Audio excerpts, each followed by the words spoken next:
Hey everyone, Rob from Southgate Media Group here. Before we get started with this podcast, we have a quick message. If this is your first time checking out the show, we love that you found us and we really hope you enjoy it. What we have to say is for the subscribers. If you enjoy our shows, would you please donate to help keep these going? We don't want to have to put traditional ads on these shows, but this does cost money. So we really do rely heavily on donations. To make a donation to the show, please go to our website, www.southgatemediagroup.com. Go to the page for the show, and in the upper right-hand corner is a donate button. It takes you right to PayPal, and you can donate whatever amount you want. Thanks a lot for listening, everybody. And now, on with the show. Use your powers for evil. Your evil is mine.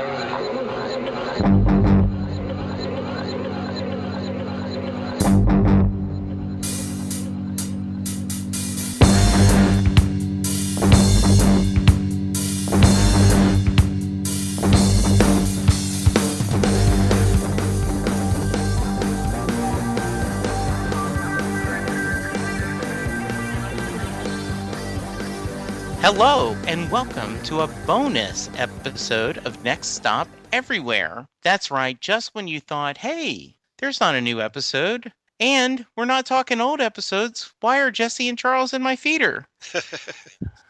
Hey, Charles, how you doing today? I'm good, Jesse. How are you? I am ecstatic. So here's what we've got.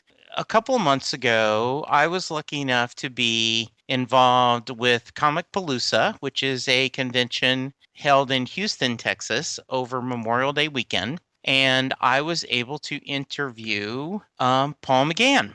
So the recording is not the best, but it does. It's a little handheld recorder I had on the table. I tried to repeat the question so everyone could hear.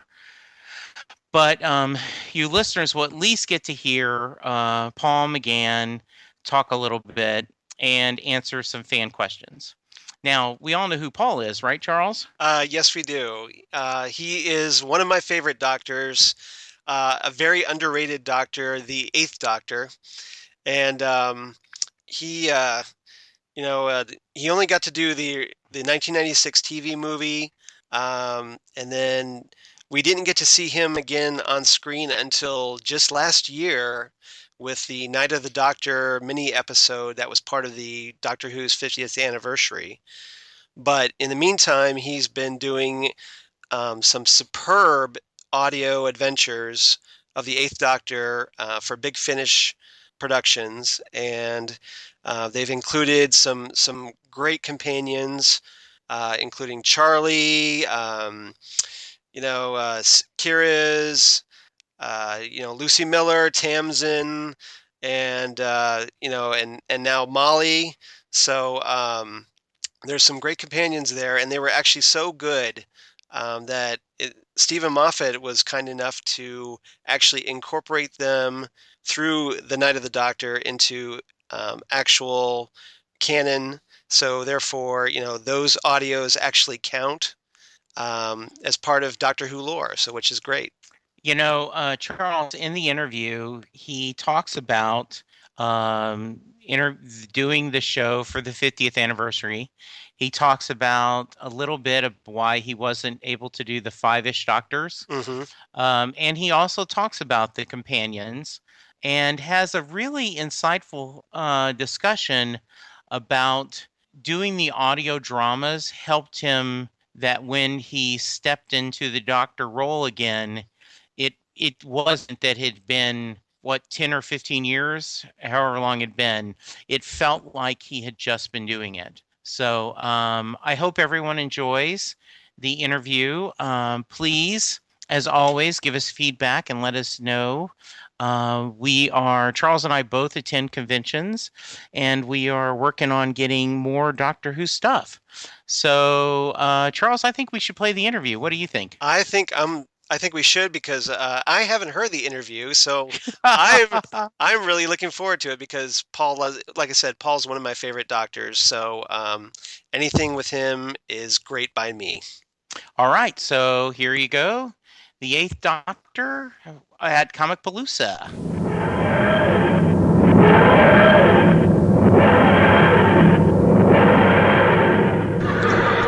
It's absolutely incredible. Good morning. Good morning, Paul. How are you? I'm very happy. Good. So, ladies and And you're gentlemen, all in my welcome to day 2 of Comic Palooza, and let's give a big welcome to Paul McGann.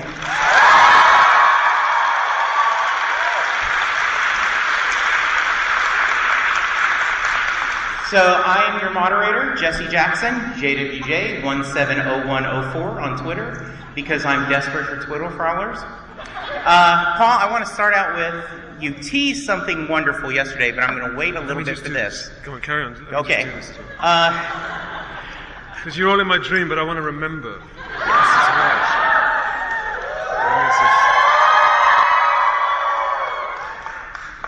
I love it. Yeah, I love it.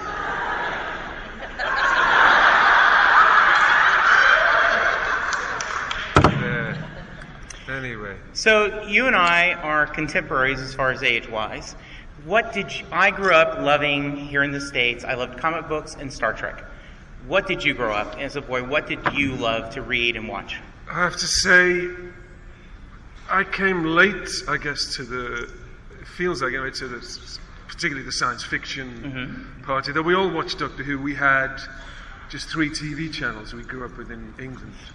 And Same thing in the U.S. Yeah, really? Yeah. Oh, I always assume you've always had 40, 50, Yeah, 60. no. Yeah. And one of them was very fuzzy, and you had to move the rabbit ears, which half these people don't know what rabbit ears means. Yeah. Our first TV had a magnifying screen in front of it. It was just this big. Yeah. Sounds like that Monty Python sketch now, doesn't it? Yeah. We lived under a hole in the motorway. No, but so I mean, in England, you couldn't really, Doctor Who particularly, you couldn't escape it. It was scheduled for when you came home from school. Everybody saw it. And I suppose all became fans. Yes, sir. Even if what? Oh, so you can't hear me. Yeah. There we are. How's that? There we are. How many people are here? What would you say?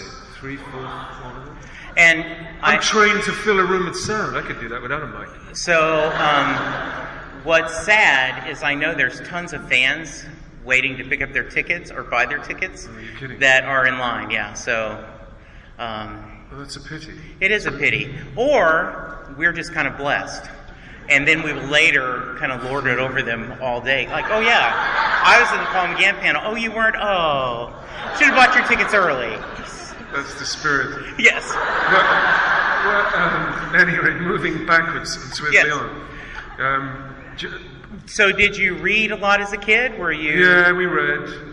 I've got 4 siblings. Yeah. Pretty close in age. We tended to share everything. Okay. Anyway, and books is one of them. Okay. And comic books too, yeah. Yeah. It's important to a kid, isn't it? It is. But the other day when we first arrived, Colin Baker and I went to the Johnson Space Center. We were shown around. It was thrilling. My inner 10-year-old child will never ever forget this day. It was fantastic. Yeah. And particularly, because we were those kids. Right. We were the moonshot kids. Yeah. And probably a lot of you have already been there, but part of the trip is that you get to sit and look around. You sit in and look around the old Apollo mission control. Right. So I had to sit in the flight director's seat. Absolutely. Pick up the red phone. But it reminded me. It took me straight back. So for us kids growing up right. in the '60s, your imagination was infinite. It was. Right. It seemed to be being sparked all the time by things. Absolutely. I had It was a rich the time. Gemini capsule and the Apollo. We were 9 and 10 when the moonwalk happened. That's right. I imagine sitting in the command is like some people growing up sitting in the TARDIS. To them, it was just amazing. I bet. It was a great time. 2 of my siblings became scientists on the strength of it. Wow. Yeah. That's that. But that's what children are like. You get them along the way with something, and just watch them go. Very nice. Yeah. So, speaking of, there's only been 12 men who've walked on the moon. This was not a planned transition. And for a time, there were fewer men who'd been the Doctor that actually had walked on the moon. So it's a very elite company. So you must be thrilled that you're part of that group. Well, I am now. I didn't know that. Yeah. I am now. Well, research. Like the guy we met, there's an astronaut here called Mike Finker, and it was this guy that showed us around the other day. And this guy's he's spent more time now on the space station, and therefore more hours in space than any living American. So yeah, I love that. Oh, that's very cool. I'm still hugely impressed by that kind of thing and the ingenuity of people. Mm-hmm. It will never wear off, I don't think. No. And that's important. It is. And coming to things like this, one is constantly reminded. And often watching, like meeting a grown person and watching the years just slip away as you're suddenly talking to a child again. Yes. I love that. This is the spirit of it. And that's what I love most. It is so wonderful when at conventions you get a chance to meet your childhood heroes, and 99% of the time they are better than you even thought. And that's just a wonderful gift they give us. They say you should never meet your heroes. Yeah. This is all. Well, I am too. Yeah, you can understand that. Yeah, you can. Particularly your musical heroes, they might let you down. Right. Do you have what's your musical hero? And then I'll get to Doctor Who, I promise. Well, there's many. John Lennon was my hero. Yeah. But he was. Well, let's not get sidetracked. But, yeah. But he was a proper hero. He was flawed and weird and brilliant and human. Right. And inspired.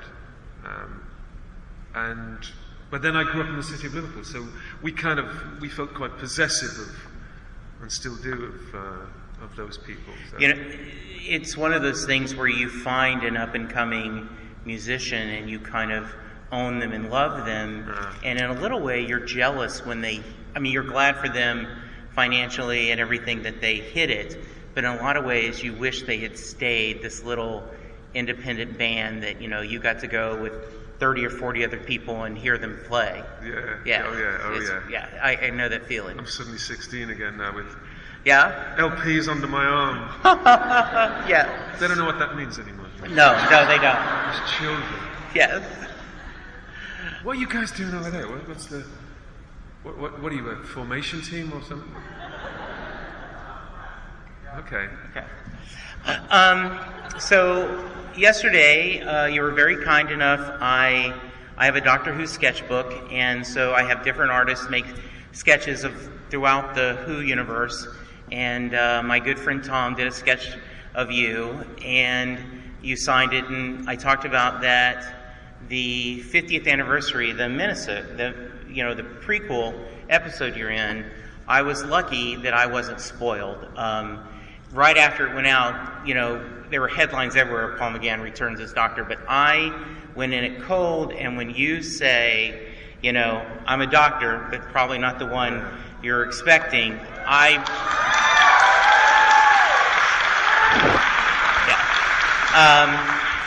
a friend of mine crocheted that for me. So I figured we needed props. What time of day did it go out here, that episode? It was in the morning. It was in the morning? Yeah, it was in the morning. I'm alone in my computer room, and I pump my fist in the air when they see you. So luckily my wife had already left, or else she would have said, you're weird again. You're weird. It was actually on my birthday.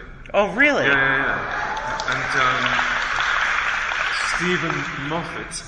So yes, you had told me we came this close to everyone being spoiled. So can you tell that story? Talk about... If I can, yeah? Hold that thought. I'll advance. I'm going to try and find this text that Moffat sent to me on this day. Well, because I thought it was amazing. There was no press at all about any of the previous Doctors returning. We all knew that David and Matt were going to be in it, but nothing else. I found it. Okay, go ahead. Yeah, this is a text. This is November 14th at 11 a.m. I was in a radio studio. It says, "Happy birthday, Doctor. It's Stephen Moffat from Doctor Who here." I said, what other Stephen Moffats are going to quit? With a birthday surprise. The prequel is being released any second. Well, within the hour. I had to bring it forward because the story is threatening to break. Hopefully this way it'll still be a lovely surprise. Brace yourself, number 8. And huge apologies for its being so sudden. There we go, that's from Moffat. And so... And I remember feeling that my reaction, I was excited, and I was surprised. Of course, it should have gone out 10 days later, or whatever it was, on the anniversary night, with everything else. But I remember feeling also kind of sad. Right. That it was that his hand had been forced. Right. You know, we're living in a world now, you know, with spoilers and the like. Is now sort of, it's the norm, you know, it's part of it. Newspapers want them, people... I don't understand the spirit of it particularly. I would never do it myself. And of course, we were also sworn to secrecy, and it's kind of easy just to keep a secret if all you have to do is not tell anybody. Yeah. You know, it's easy, that's an easy bit. But there are people who work on these things, you know, scores of people who might have copies on their hard drives, you know, they might be working on the picture or the sound or whatever it is. And it only, you know, the transfers of things, so it only needs one person to break it. I remember a couple of days before the 14th, I was tweeted a couple of lines of dialogue from the thing, and they were deadly accurate. And then a picture went out, a photograph went out the day before. Again, it was deadly accurate, so we knew. Yeah. So it was a pity in one way, but what a great birthday surprise. Yeah, so can you tell us a little bit, you know, I assume Stephen reached out to you, asked if you were interested, and talked about, so just tell us a little about that. It all happened really quickly. I say we, me and the boy band, that is the 4 Doctors. We're on the old man band. We were on stage. We were in Australia, I think in whenever it was, 4 or 5 weeks before, and I was contacted by email, and it was Moffat, and Moffat said, well, you know, in principle, if this happens, would you, if you would, I'll write it, kind of thing. Yeah. I said, can I see something? He said, I haven't written it yet. Yeah. Because, you know, as an actor, you want to see it. You don't want to do something sight unseen. He said, I ain't written it. You say yes, I'll write it. And that's how it happened. Wow. But I was then, from that moment, I was sworn to secrecy. I couldn't even tell the other guys that I was... this is how it is. This is where it begins. Yeah. And of course, all that. Paradoxically, we were doing this. Peter Davison was already in the middle of this 5 Doctors caper, which is so sweet. Which is predicated on the idea that we're all, you know, barred from the big celebrations, and suddenly I'm thinking, oh, great, you know, and, which actually is why I only appear for 2 minutes in the finished thing. Right. But so I couldn't tell them. And I didn't tell them, but they guessed anyway. And we went, when I got home, they were already shooting, Moffat was already shooting the 3D thing, the big 50th, you know, which is a big to-do. That took them 6-7 weeks to do it in Cardiff. And it was when that had wrapped, literally the night before, on the Saturday night, we arrived on the Sunday to the studio in Cardiff, and shot for a day. That was it. That's how we made it. In a corner of they constructed a set, a couple of the crew hung around, and we made this thing. And it was quick. And I could be wrong, but it seemed as if Moffat had put it together on the Sunday. Yeah. It was only 6 minutes. Yeah. But really... But it's such a powerful 6 minutes. It's, you know... I'm not a writer, but I can see that that's very skillful. And to have achieved that much in 6 minutes. Yeah. It's an eternity. Bring me knitting. Yeah. But you know what I mean? Like look at what he does in 6 minutes. He manages to achieve in 6 minutes. You know, he's first of all he springs a surprise. Then he manages to kind of reconcile a couple of the old narrative lines and pose a few new questions. There's even a sort of a hiatus in the middle where, you know, we might get bored. Yeah. It's very skillful. Yeah. Then, you know, he brings back somebody from the old thing. There's a regeneration, of course, towards the end. All in 6 minutes. Yeah. That's clever. And it truly brings back the post the pre-era with the new era. I mean, you bridge that in such a beautiful way.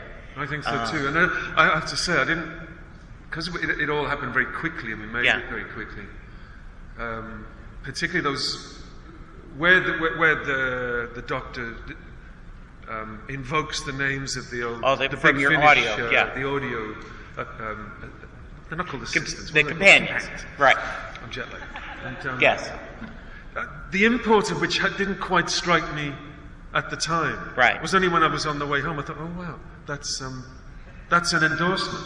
Yeah, he just. What did I say? No, that's canon. Yeah, that's it's now canonized. canon now. All that made it, and which was cool. It was very cool, and you got to say, "I'm a Time Lord, but I'm one of the nice ones," which was a great line. Yeah. And I didn't have to wear a wig. yes, but I loved the new how you looked. It was close enough that you could see the persona and some of the costume of the movie, but you could see how it adapted and how, if we had had the chance to see more televised stories from the Eighth Doctor, what it would be. It was Well, it looked. amazing. I agree, and it looked conceivably. It was something you could fight in, work in. Yes. It looked practical. It looked like a working costume. Yeah. But it had enough of the old look. Right. And it was very clever, just dead on. Again, I had little choice in that. It was there when I got there. Mm-hmm. That's how it is. But I thought it looked great. Yeah. Do you have a doctor? Who's your doctor? My favourite's the first one. Yeah. Because he was mine. Yeah. Bill I Hartnett. understand. Yeah. Bill Hartnett. Yeah.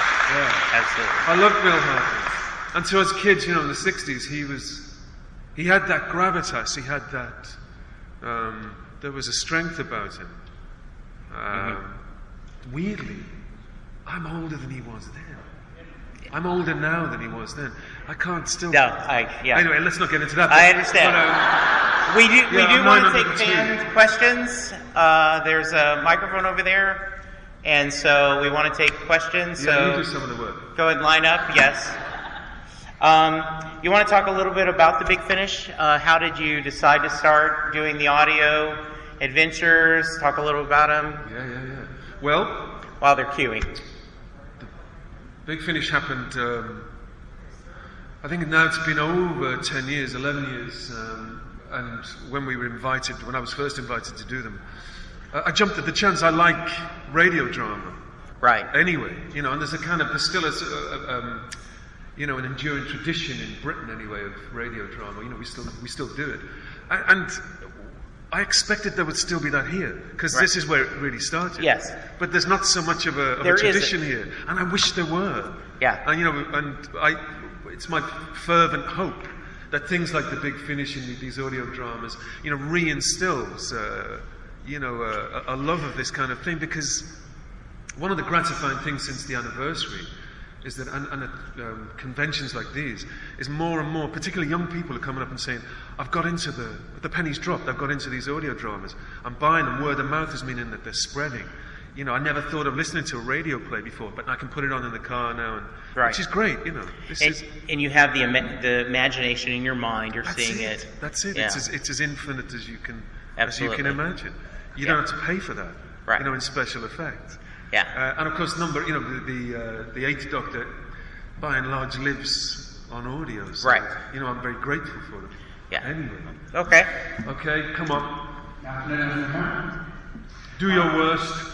As an actor, did you find any similarities between the Doctor character when you were researching it as an actor and the character Margaret, which were obviously so different, but did you draw from any similar experiences from the two characters? Not consciously, but I think, and this is pretty general, but it applies to me. When I work as an actor, I've got, I don't know how talented I am or whatever it is, but I've always tried to, if there's only one rule of thumb, it's that whatever the character is, I mean, you're going to have to tell the story anyway, whatever the script is, but in a sense, it works best when you meet these characters kind of halfway with characteristics of your own that will just going to make it natural. I can't think of any other way of describing it. I suppose if I could, I'd be a teacher rather than an actor, sort of thing. But so, in answer to your question, I'm sure that there are elements of probably of all. I've probably only ever played one character for 30 years. Just with a different neon. Just with yeah. and different wigs on and that. Okay. Shades. So yeah. Very nice. Hello. Good morning. Is it still morning? Yeah. I have a question from Misha yesterday. I want to ask. Oh yeah. Okay. We talked about it yesterday. Yes.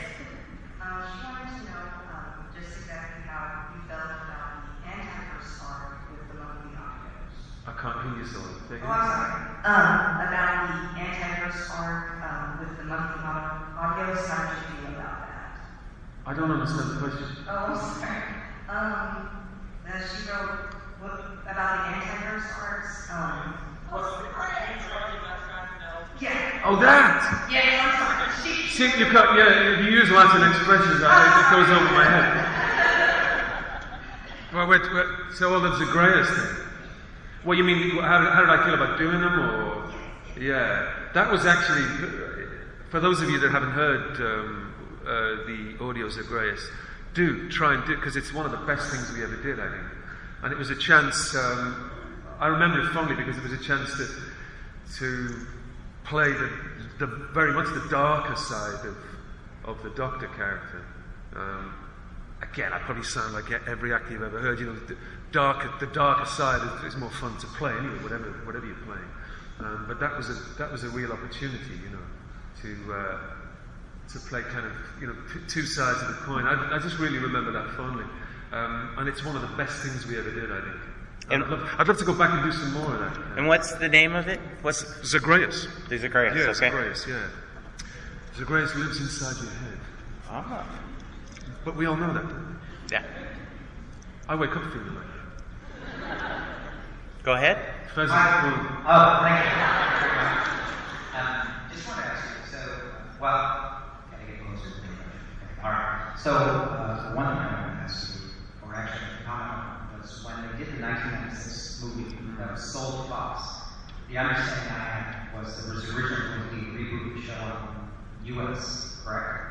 It was. That I don't know. Oh, okay. Well, that's what I heard. The thing I want to ask about is, you know, in the movie, you find out that the Doctor is half human, and that only humans obviously open the harmony. And so my question was, I don't know if you can answer this, were they planning on intriguing? Were they ever planning on expanding on that, or did they expand on that?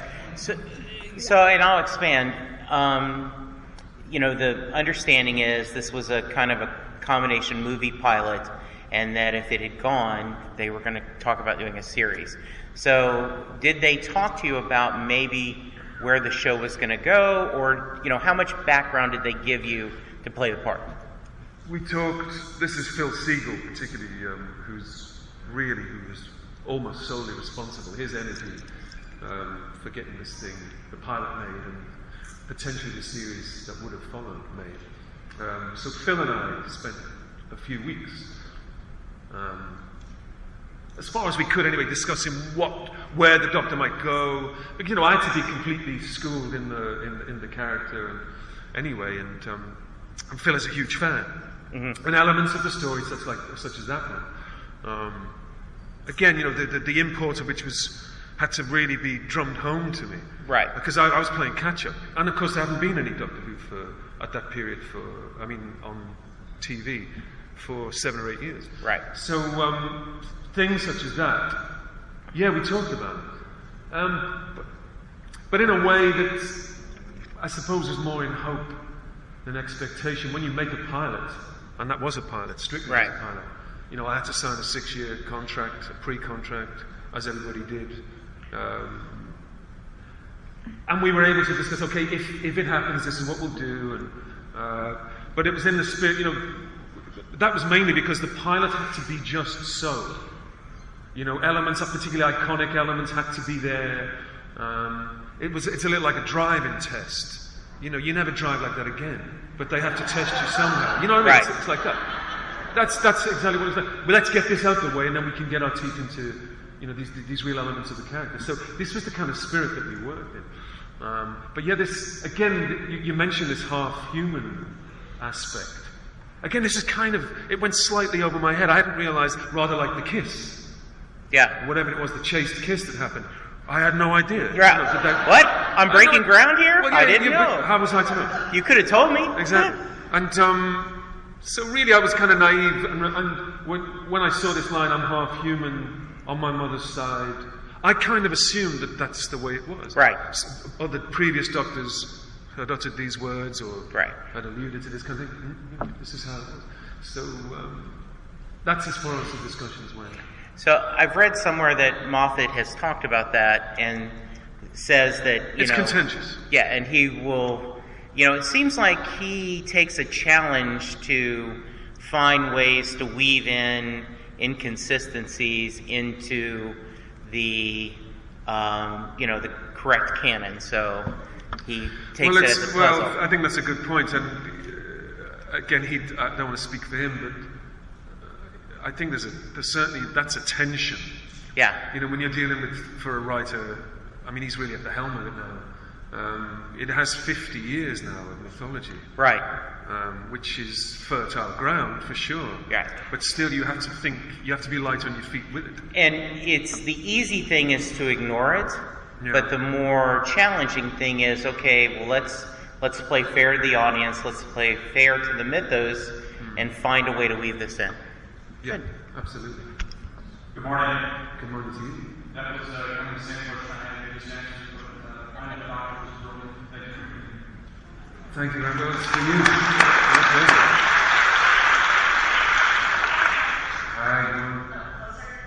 That's fine. I can do it.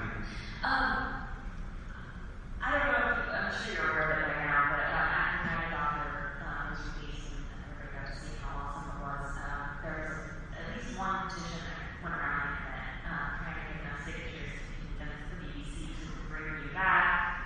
It's kind of set on serious. And I was just wondering if I signed it.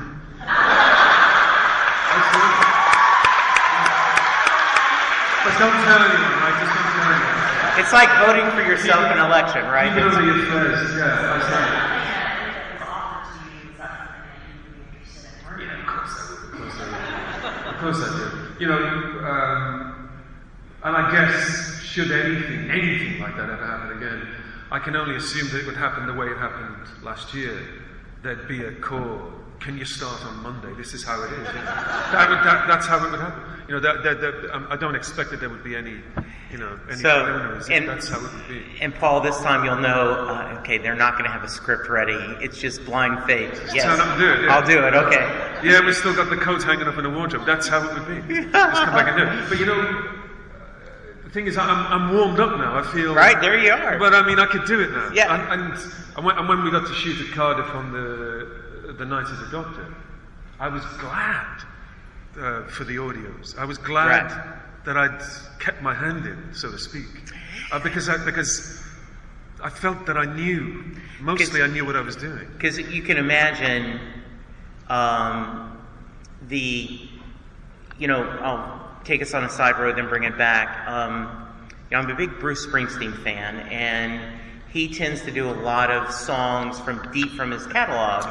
And so he did over 300 songs in this last tour.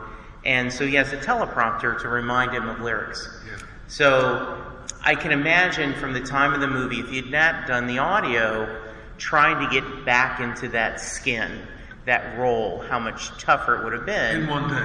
Yeah, in one day. Yeah. But now then, because of the audio, I think you kind of knew. Yeah. Wouldn't have been impossible, but I think it would have been hard. Yeah, I can imagine. Hard. And literally the minute I put that kit on. Yeah. I was there. I felt great. You felt it. You were the doctor. Yeah. And Moffat was standing there when I put it on. Yeah.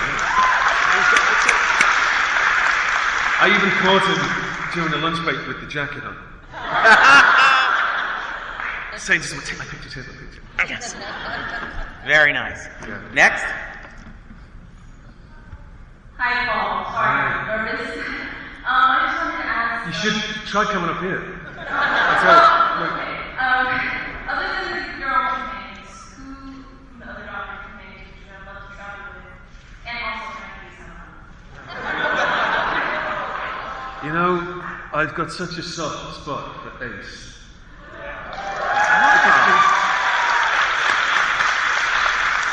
I think she's cool, and she's also a lovely woman, and a good friend. Yeah, it would be Ace, I think. I think it would. And you know, this might go over your heads, but when in England, when I was a young teen, you know, during the first wave of the skinhead fashion, the first skinheads in England were all heavily into Jamaican music, and it was a big, you know, that was the thing. It was the music. I've always loved music, and we were little skinheads. You know, you wear the coat, the Crombie overcoat, the Levi State Press, the Dr. Martens, and the proper shirts with the. You look fantastic, and the girls too. There were skinhead girls who looked amazing. And when I saw Capaldi's new costume, that was what I thought it was. Yeah, no, I can see that. He's got the airwear boots. He's got the Crombie, and I thought they missed a trick. I thought they should have had a skinhead girl companion. Maybe after, yes, yeah, that would have been good. Yeah, cool. And a score by Lee Perry. Yeah.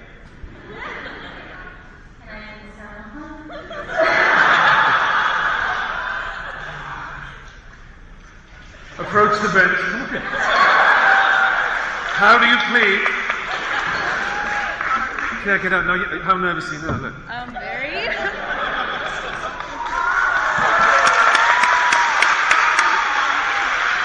Another ball, thank you. Before we go to our next question, I do remind you will be at your booth signing. You're here through Monday, or you leave?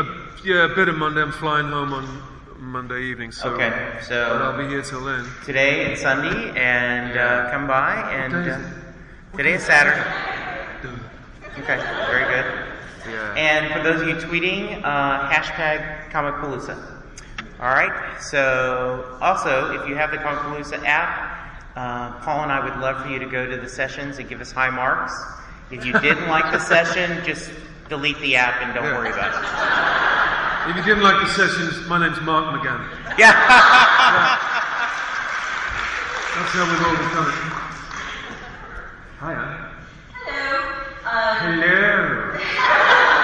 I've actually got a little bit of a request. Can you either sing for us? What? First thing you like. Or could you read the monologue at the end of the day of doctor as a doctor?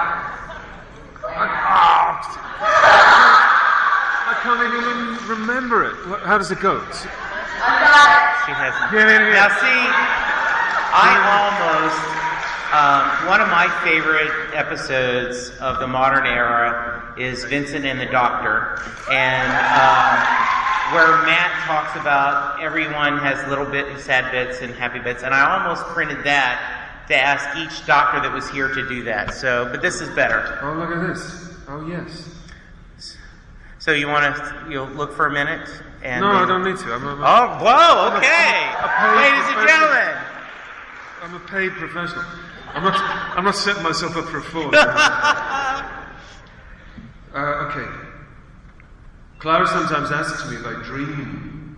Of course I dream, I tell her. Everybody dreams. But what do you dream about, she'll ask. The same thing everyone dreams about, I tell her. I dream about where I'm going. She always laughs at that. But you're not going anywhere, you're just wandering about. That's not true. Not anymore. I have a new destination. My journey is the same as yours. The same as anyone's. It's taken me so many years, so many lifetimes. But at last I know where I'm going. Where I've always been going. Home. The long way round.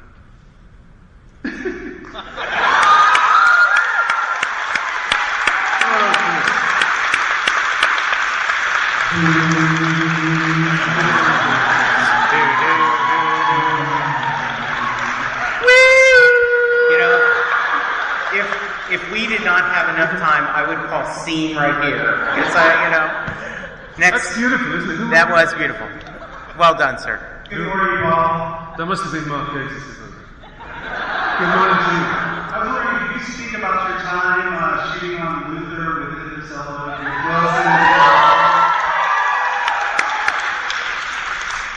I just remember being nervous because Idris, bless him, what an actor and what a man. But Idris, when he works anyway, he takes it deeply seriously, a bit too seriously for me, or more seriously than I do anyway. And if whatever the requisite mood is in the script, he'll arrive in that mood.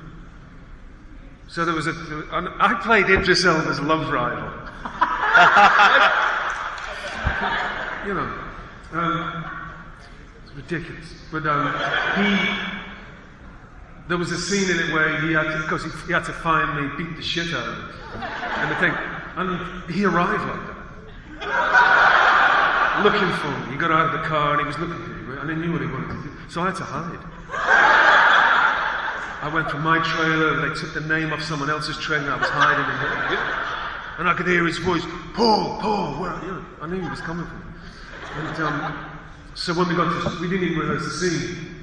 When we got to it, they just sort of threw me in. And I took my chances, and I remember, because he's big, Idris, and I'm small, and he was like, I was just like a piece of paper.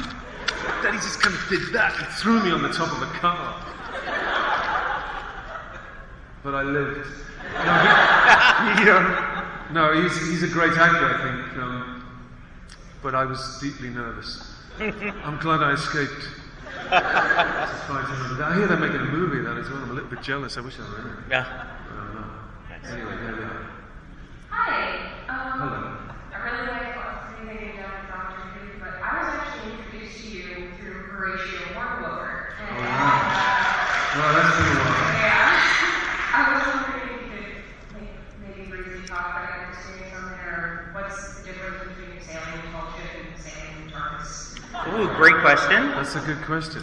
I have to say, I hope all of you are familiar with the Hornblower series. For those that are not, then we apologise. But that was actually the first and only time I was ever under sail. I've never been, although all my family went to sea, I've never been to sea. And these boats that we shot the different series in, these sailing ships, of course, they were modified and fitted with engines, and on any working day you'd sail out to the horizon and then they'd switch the engine off and then put the sails out. And I remember I wasn't the only one. There was a small gang of us just cried our eyes out. It's a beautiful thing. I mean, I'm sure there were sailors in the room. But when it first happens, it's breathtaking and it's silent. You're moving with the wind. It's just the most beautiful thing.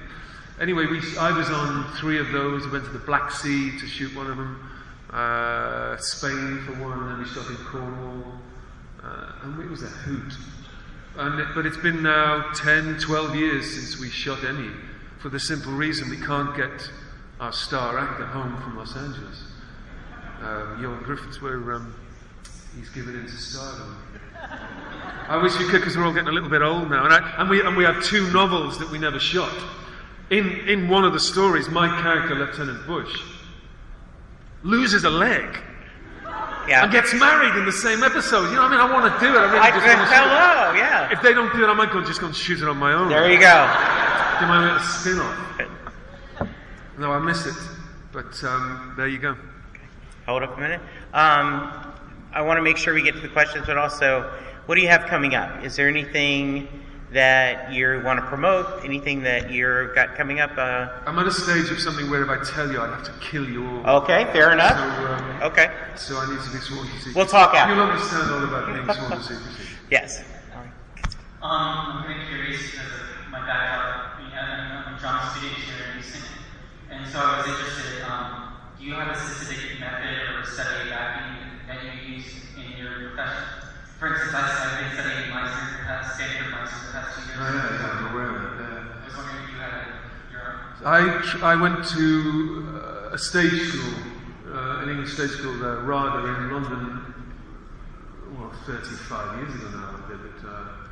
So I guess things are different now, but I'm certainly a product of perhaps a kind of old-fashioned way now, particularly in Britain. Well, probably unique to Britain. We're only stage trained. We never trained for TV, film, or anything else. We got a classical stage training, and then they just threw you into other things. nowadays, because this also predated, lightweight cameras, any of the kind of gear that would enable you to run classes, film classes. I remember we had a sound studio and one language lab, that was it. But it was strictly a stage training. It was a 2-year, kind of partly intellectual, I guess, stage training, which was loosely Stanislavski based, but not so as you'd notice, really. Very English, I think. So Paul, in your studies, was there, or in your career, is there any one specific trait or tool in your acting toolbox that you've really used a lot, that you've found quite it was useful? really, again, for my generation anyway, it was particularly impressed on us that it's a craft. It is a craft, there's techniques. It's stagecraft, like I say, for us it was solely a stage training. And these are things you can practically learn. Talent's one thing, we've all got talent to different degrees, but the craft can be learned and assimilated. And even now, I've just finished a run of a play in London now. And every time, it's like, I'm sure we all experience the same thing. Every now and again, even sometimes 30 years later, you'll remember something from school. You think, oh wow, that's why they said that. This is why I was taught that. I still have these experiences from the stage training. In a sense, you live and learn. You never ever really understand the whole thing. And for us, I think it's a company-based thing. We were taught and exhorted to get on with a company, to work with technicians. This is how we were trained. And it's, like I say, it's probably a peculiarly English training. I know even in Ireland they don't train like that. But we all wanted to be movie stars. I remember being sat in the common room of RADA, whenever it was, 1979 or whatever it was. And there's now guys who are now stars, Ken Branagh and Mark Rylance, great actors, great stage actors. And I can distinctly remember one rainy afternoon we were sat in this place and we were having this conversation. Did you go to theatre as a kid? And did your parents take you to shows? And most of us didn't. We were working class kids. It was movies. We came up through movies. So paradoxically, we wanted to be movie stars, but we couldn't train to be movie stars. We had to go and train to be stage actors. And I remember Branagh saying, I don't want to be on the stage, I want to be on the movie stage, I want to be Jack Nicholson, whatever, and Rylance would say the same thing. I'm just amused to remember it. But it was the truth, nevertheless. I'm of the age where really what got me about it, I didn't want to be an actor initially. I was in sport. I was a track and field athlete. That was my dream. I wanted to be in sport. But I fell away, and sport's tough. It's tougher than show business. But when I was 12, 13, 14, I was lucky. You'll remember the same. It was a golden age. Probably the last right. golden age, particularly for Hollywood, the Hollywood independent era. And for us kids then, who were trying to break in the back of cinemas in England and see any film that was on that had an X, as you do, and see anything. And I remember seeing Last Detail, Clute, right, The Last Picture Show. And my friends would, because there were no bare breasts in it, would just scarper immediately. But I remember being transfixed, seeing Jack Nicholson, seeing those actors. And I remember thinking, wow, do people do that for a living? Yeah. And that's how it started. Good. That's how it started. We have time for 2 more questions. Oh, sorry, I'm Yes, talking we're to you. sorry. Hello.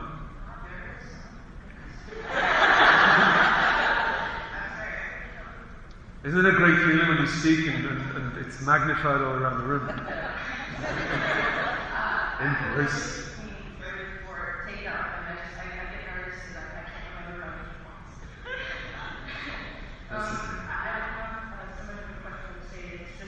Yesterday I was fortunate enough to meet you, and you were just a very polite and the interaction meant so much to me because you were actually my first doctor.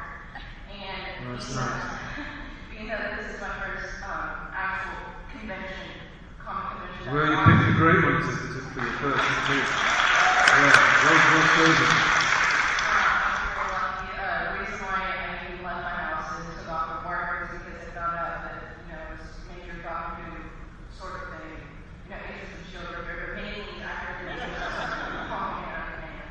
That's very sweet of you. So, I like my house.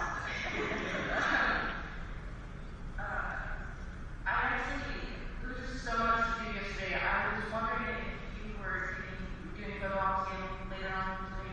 I believe I am. Let me tell you. Exactly.